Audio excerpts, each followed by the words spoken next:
Hi, my name is Derek Lewis. My guardian poet was Liam Lee.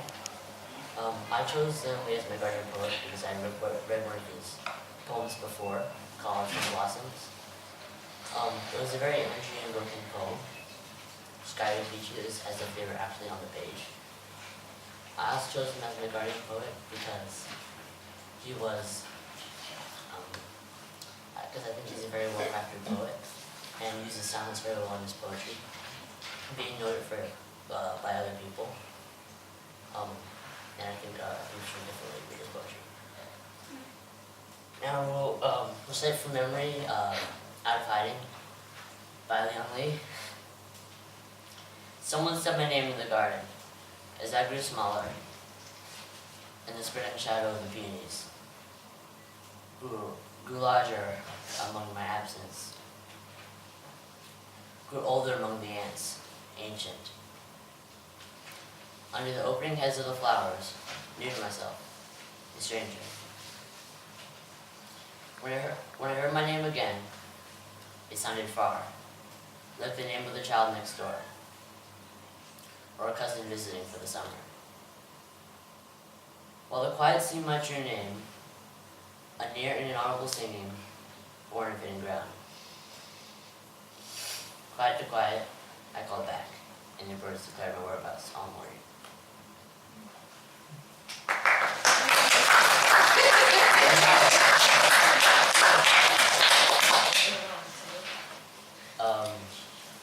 Now I will say a poem that I wrote called Masquerade.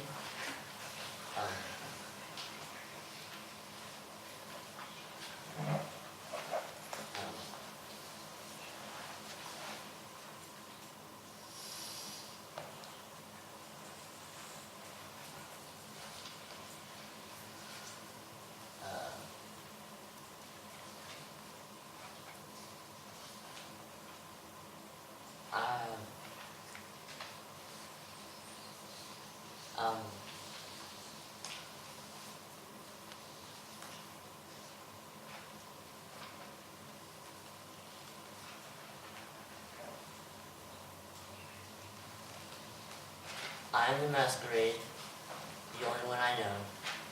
I am the masquerade that I will not show. I am not your visible thoughts. I'm not what you see, for I'm the masquerade, and the only one who is to me.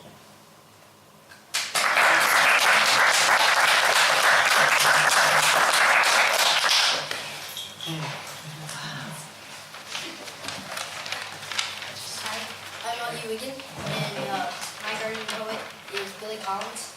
I chose Billy Collins because in 4th grade I read a poem by him called Introduction to Poetry, and it taught me how to read the purpose of poetry, and it really connected with me, and it really taught me how to read the powerful or not powerful meanings of poetry. So this is a poem by him.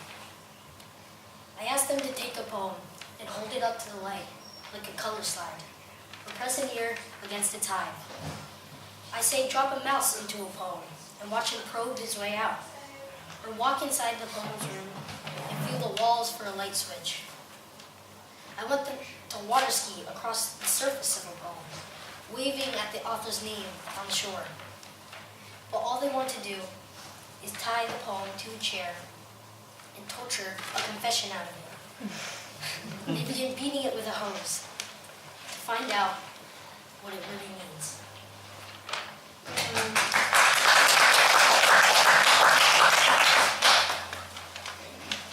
Okay, and this is a poem I wrote. This is called Earthrise. The pale blue dot on stilts of darkness, arcing in the vacuum, stopped by nothing. Lives that wander, do not know. Are they but specks? Behold the cosmic unknown.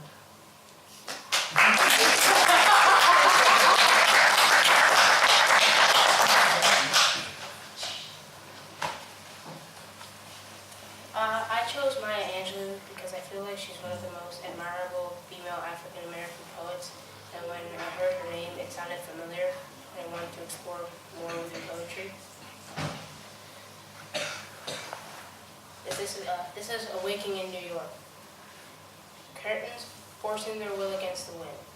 Children sleep, and exchanging dreams with seraphim. And I, in alarm, awake as a rumor of war, by searching into dawn, unasked and unheeded. And this is my original poem. Long drive in the old station wagon, but worth it, because before getting in the water, the first thing you think about is making a sandcastle out of the hot and great material that your feet walk in miles and miles on the long beach. Get your bucket that you brought, run down to the sound of crashing waves, put your bucket in the moist sand, run back up the hill, bucket heavy. Place your bucket down, wait a couple of seconds, pull it up. You, happy that you made a castle of glory, simply do it again to create a bigger castle that you can be proud of. Thank you.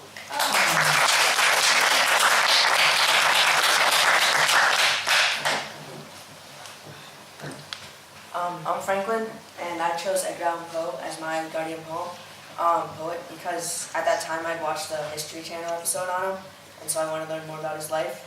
And his poems really reflect his unique and depressing life. And so this is his poem, Hymn. At morn, at noon, at twilight's dim, Maria thast how heard my hymn. In joy and woe, in good and ill, Mother of God, be with me still.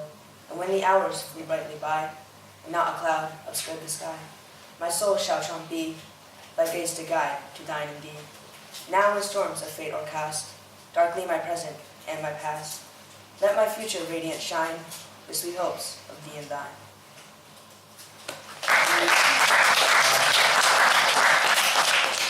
And then I actually made a found poem of all the poems that I got from Edgar Allan Poe. So,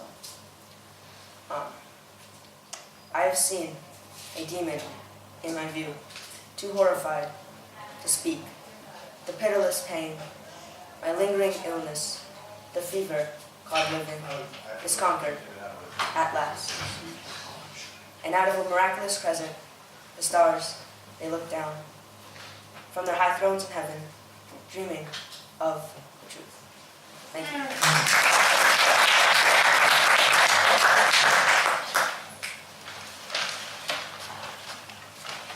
So my guardian poem that I chose was Marion Moore, and I chose her because I really enjoyed reading her poems, and I felt like I can reflect on the nature when I'm reading them, and some of my poems are based off of hers on like nature. So I've memorized some of her poem that I'm going to read, but not all of it, so I'll try my best. So, to a steamroller. The illustration is nothing to you without the application. You lack half width. You crush down all the particles into close conformity, and then walk back and forth on them. Sparkling chips of rock are crushed down to the level of the parent block. We are not impersonal judgment in aesthetics matters, a metaphysical impossibility. You might fairly achieve it.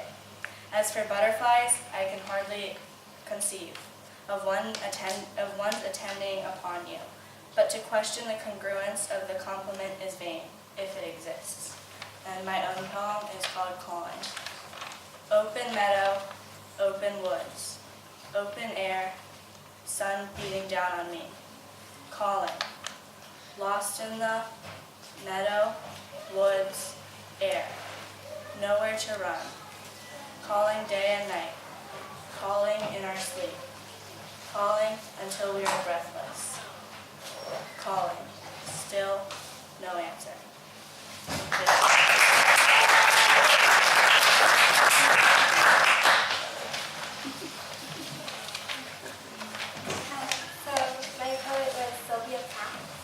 And I chose her because I felt really connected with her. And reading her poems, I felt a lump in my throat, like how she felt when she was writing because of this horrifying time that she was going through. And I really envy how how strong she was in this time, and you should really check her out because she's really good. Right, so this is a poem I wrote called Poppies in October. Even the sun's clouds this morning cannot manage such skirts, nor the women in the ambulance, whose red hearts bloom out of her coat so astonishingly. A gift, a love gift, utterly unstaked for by sky. Paley and family, igniting a carbon monoxide by eyes, dulled to a halt under bowers. Oh my God, what am I, that these late mouths should cry open, in a forest of frost, in a dawn of cornflowers. This is my original poem. It is called I Stand. How long is it? How long is it now? What will I become when I finish? What would they think of me? Would they want me to turn around and go right back into the maze? Even if I do, what's waiting on the other side? To get there, would I have to go forwards? No. Backwards? No. What if somebody picks me up and drags me to the finish line? What if I fly across? Ah, you're right. That is cheating. I want to finish someday. I want to feel the sun on my face. I want to feel my feet in the water as the fish nibble on my toes. I don't want to be cold anymore. I don't want to be in the dark. But in here, I am thinking a lot. I'm thinking of the purpose of life. And that question in my head is going, just repeating over and over and over again. Just ask myself, what makes me me?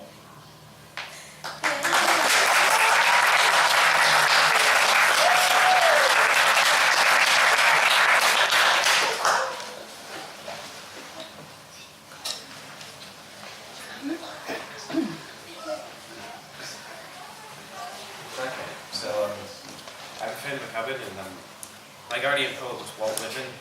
I chose Walt Whitman really because he was the first poet that I saw that I actually recognized, but I've thoroughly enjoyed his poems after reading them.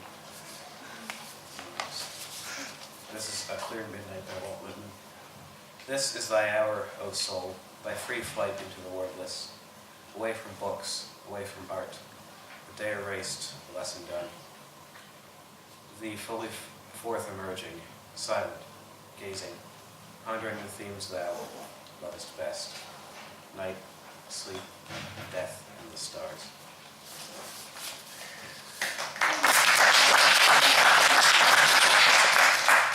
Okay, this is my original poem, which I do not have a title for. Having a skeleton takes a particular set of skulls. If you're relatively spineless, if you don't appreciate it, I've got a bone to pick with you.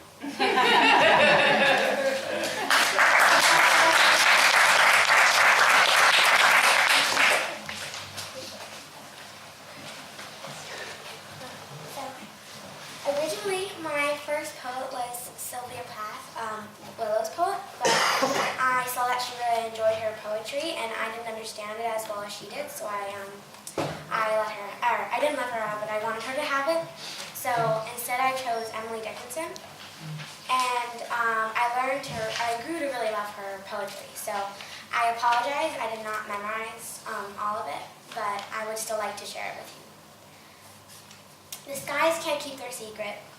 They just tell it to the hills, and the hills just tell the orchards, and the orchards just tell the daffodils. A bird, by chance, that goes that way.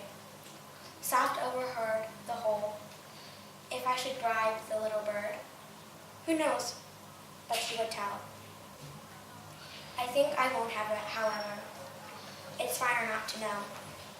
If summer was an axiom, what sorcery had snow?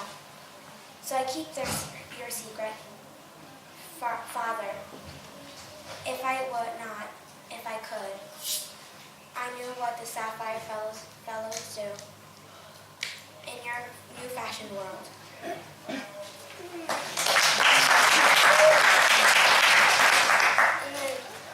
You come to a point in your life where you notice all the things that you thought your mom or your dad could protect you with is no more, and they themselves can get hurt by it. You come to a point in your life where you notice nothing is helping you from noticing the pain in life. That things aren't just fairy tales, they're horror stories. The tides have changed. And that hug that you get from your mom or your dad to protect you from the monsters under your bed is no more. And where kids tell you, the tooth fairy isn't real, Santa Claus isn't real, dragons aren't real. 1,000,000 bricks, 2 words, aren't real. That safety net that you thought you had drops you. Nothing is there. The support and the comfort aren't enough. No more stories, no more believing anything, no more unicorns, no more alicorns, no more Pegasuses, no more the rich. 2 words aren't real. A part of your brain stops turning, and the creativity of the magical beings have left you. And that fairy godmother that you once had is no more. Their 2 words aren't real.